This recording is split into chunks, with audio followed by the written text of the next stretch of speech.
Я сегодня наконец-таки во всеоружии. Так, ребята, у меня сейчас будет к вам архисложный вопрос к компетентным людям, которые в этом соображают. Я выбираю себе машину. Смотрю предпочтительно японцев. Мне не нравится очень. И мой вопрос вот в чем заключается. Особенно в мужской половине, если такие у нас имеются. И, собственно говоря, в чем заключается мой вопрос. Как вы считаете, это будет мой личный автомобиль первый? Нужно ли, чтобы первый личный автомобиль был, такое, которого не жалко поцарапать, притереть где-то, да, при парковке. В любом случае, да, вы понимаете, какие риски. Нужно ли его брать из салона? Или зачем? Это же первая машина. Пусть ездит, главное. Приноровишься, научишься, а потом когда-нибудь, возьмешь себе норм. Потом, какой еще ход мыслей? Разделяете ли вы или считаете, что это полный бред? Что на первой машине ты же все равно там будешь какие-то совершать ошибки, набивать руку, в том числе. Поэтому нет смысла переплачивать. Лишь бы она выполняла свою функцию, да, там непосредственно доставить тебе с точки А в точку Б. И достаточно. Я просто не очень понимаю вот этой всей логической цепочки. Если вообще ее можно отнести к логической. А для меня это не имеет в этом смысла ни одной из слов.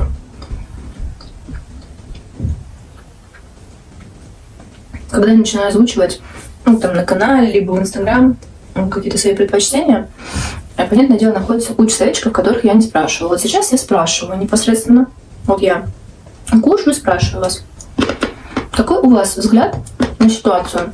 Я беру себе первый автомобиль. Какой он должен быть? Понятное дело, что у меня есть свои предпочтения, желания, цветовая гамма, форма кузова, не знаю, там, объем двигателя, коробка передач. Грубо говоря, может быть, сейчас мне и нужно какое-то вот это мнение со стороны, объективное, для того, чтобы в свои пункты внести какие-то очень важные вещи, про которые я при выборе автомобиля сейчас забыла. Вы можете, скажем так, приложить к этому свою руку.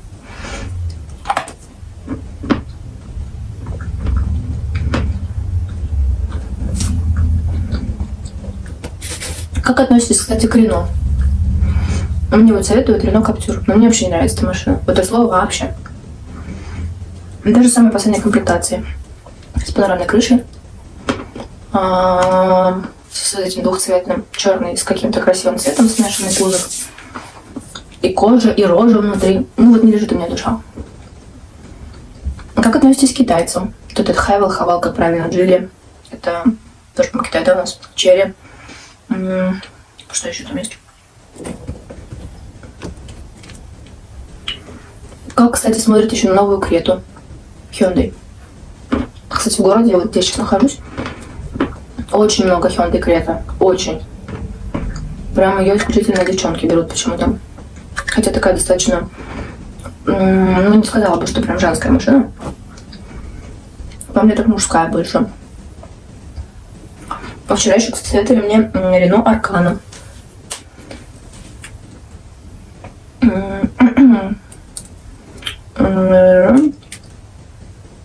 Что-то еще хотела вспомнить, что мне советовали. И уже не вспомню. В общем, я буду рассуждать сегодня касаемо своей машины. А вам, советчикам моим, если есть что сказать по этому поводу, вот прям сегодня welcome. Я сплю и вижу, какая она должна быть. Самое главное требование, чтобы эта машина мне очень сильно нравилась. Чтобы я не отдала деньги и сказала: привет, спасибо, что ты у меня есть, моя машиночка. Будем с тобой дружить. У меня голос просто сел что-то утром снимаю рано. Мне надо, чтобы просто я увидела, И никогда с ней не хотела больше расставаться. Ну, в ближайшие 2-3 года точно. Так что, вот красивая машина, посоветуйте. Красивая. Отдаю предпочтение японцам. Возможно, корейцам, но не прям что больше. Сердце било в сторону Кореи. Корея классная страна, ничего против меня. Просто корейские машины, как бы, уже рынок российский прям перенасытился. Поэтому плохого ничего не вижу, но это прям не идеал.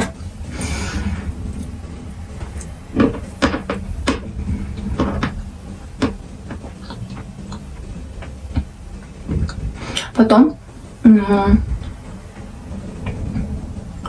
да, японцев, корейцев. Может быть, у вас есть какие-то машины, которые я перечисляла, например, китайцы. Внешне мне Хавал очень нравится, или Хавал, опять-таки, который похож на кузов Х6. Не помню, как он называется, это марка, модель. Ну, говорят, что прям китайцы вообще очень быстро сыпятся, гниют. Потом, когда ты покупаешь эту машину, она очень сильно падает в цене.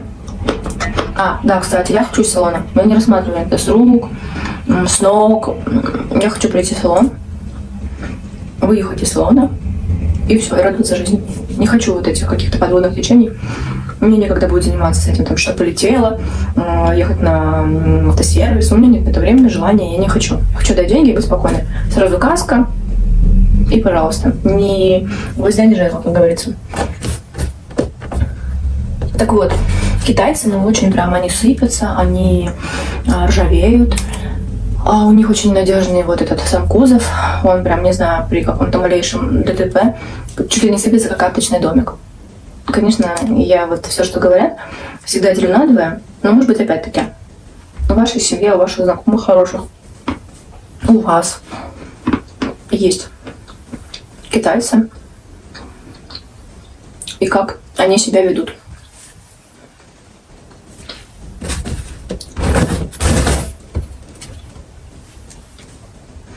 Я, по-моему, год назад, где-то плюс-минус, да, уже задачивала вопросом в Инстаграм подписчиков своих, что рекомендуете.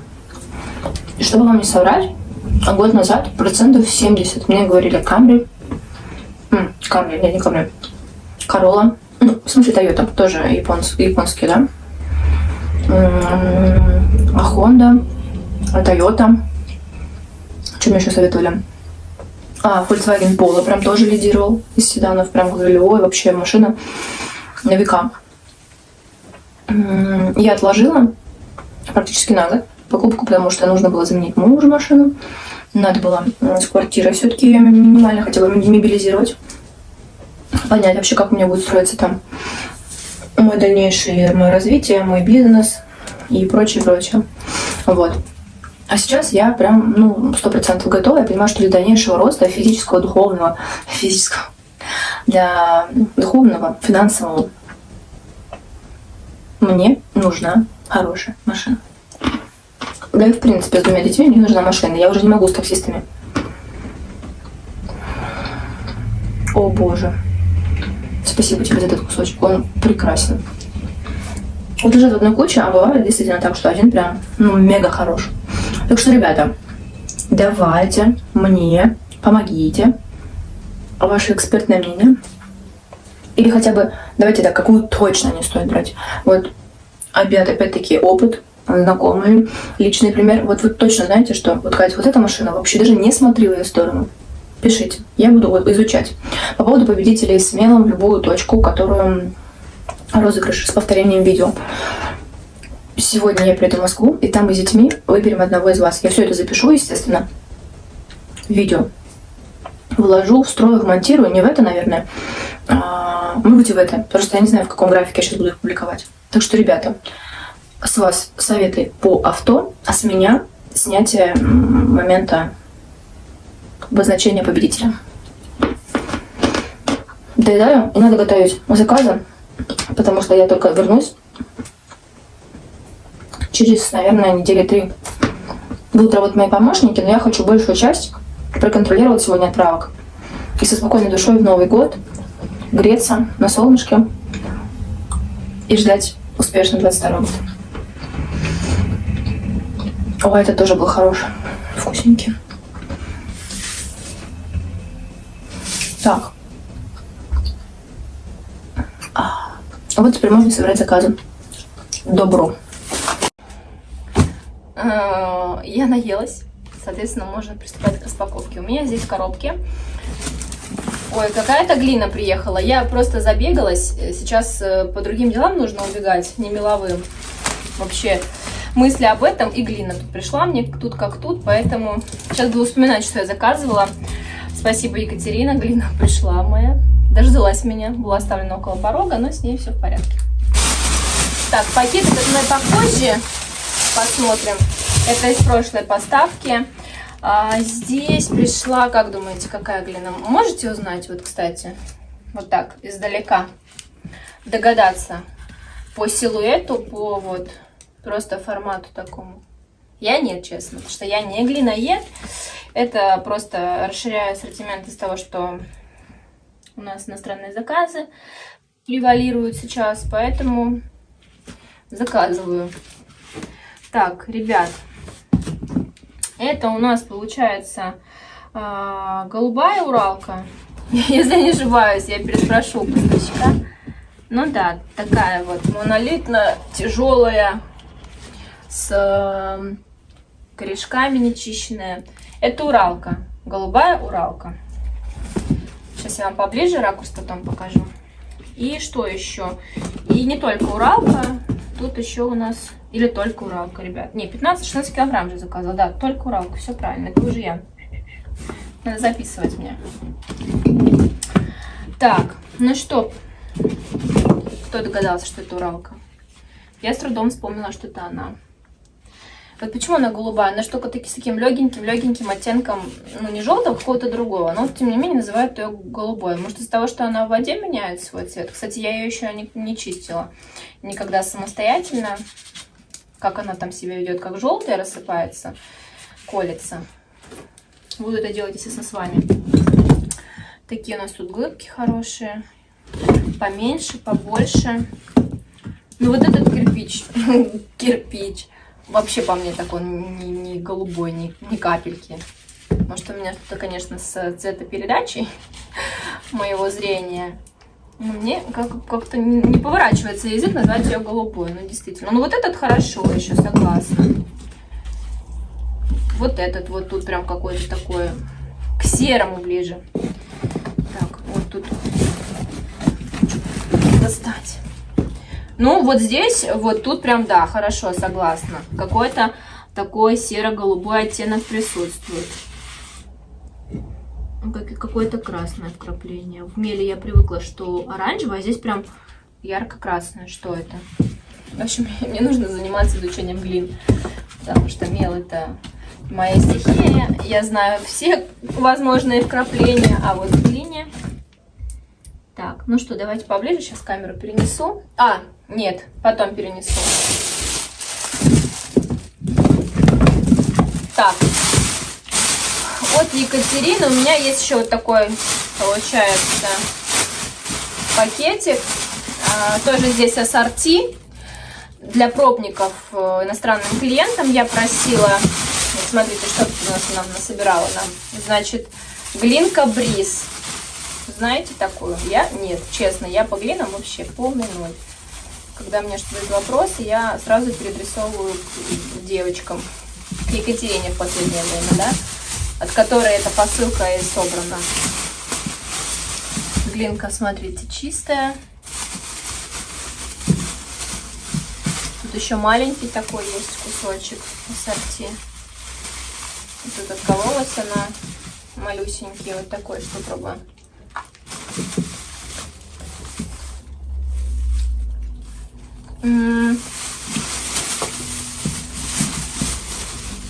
Печку. Точно. Вкус печки деревенской. Вот для меня это глина Бриз, это прям стопроцентная печка бабушкина. Так, молочный лед. Такую слышали? Я тоже нет. Вообще, я тут мастер, знаток. Вот такого молочного он цвета. Поэтому, соответственно, наверное, название. Тут маленького кусочка нет, придется отломать самой. Соленая. Вот я не понимаю соленые блины. Лед именно соленый. Так, это у нас меренга. Название впечатляющее. Надеюсь, по вкусу будет то же самое. На внешний вид очень Кристал напоминает. С Кристал, кстати, у меня пока проблема. В карьер сложно. Ой, она мягкая, ломается прям рукой. Очень мягкая. Я такое не люблю. Прям совсем мягкая. Это тоже какой-то печной вкус. Но если у молочного льда он твердый такой, тверденький, вот это я, конечно, проглочу, но такое себе. Это Астана. Это я уже сюда закинула. Кусочек у меня оставался розовая. И все. Так, бегу, значит, я сейчас в ателье клиенту и там похрущу его. Надеюсь, успею, телефон мой не сядет. А, хотела поближе показать коробку. Блин, а кстати, вот сейчас прикол поняла вот этого меренги, по-моему. Так она прилипает к небу. Ее можно смаковать, как ириску долго. Ну, короче, для любителей что-то в ней есть. Вот она. Блин, ну реально не голубая. Даже вот здесь оттенок какой-то с розовинкой. Ну, либо у меня действительно проблемы со зрением. Ну, какие красивые пластиночки, да? Кусочек. Катюша, спасибо, что вы нашли время мне привезти глину. 1000 раз вам благодарю. Так, это еще какие-то кусочки маленькие. Хочу вот. Ой, достать. Вот такая. Что, будем чистить на днях? Приеду из Москвы, развезу московские заказы и будем чистить с вами. Лепота.